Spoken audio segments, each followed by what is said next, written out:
ఏతాన్నహంతుమిచ్ఛామి జ్ఞతోపి మదశోదన అపి త్రైలోక్యరాజ్యస్య హేతుః కిను మహీకృతే.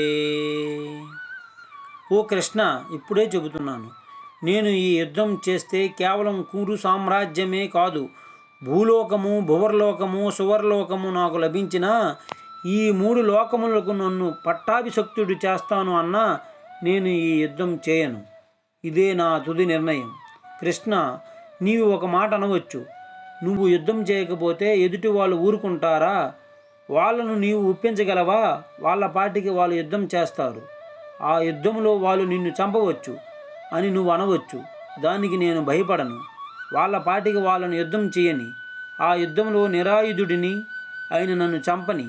నేను మాత్రం ఎవరి మీద ఆయుధం ప్రయోగించను, ఎవరిని చంపను, వారితో యుద్ధం చేయను, అంతే. ఈ శ్లోకంలో అర్జునుడు కృష్ణుని మధుసూదన అని సంబోధించాడు. మధుసూదన అంటే మధు అనే రాక్షసుని సంహరించిన వాడ అని అర్థం. అంటే ఓ కృష్ణ, నువ్వు మధువు అనే వాడిని రాక్షసుడిని కాబట్టి సంహరించావు. వీడినే కాదు, ఎంతోమంది రాక్షసులను సంహరించావు. కానీ నా ఎదురుగా నిలబడ్డ వాళ్ళు రాక్షసులు కాదు, సాక్షాత్తు నా బంధువులు. వీళ్ళని ఎలా సంహరించాలి అనే అర్థంతో వ్యాసులు వారు ఈ పదం వాడారని అర్థం చేసుకోవచ్చు.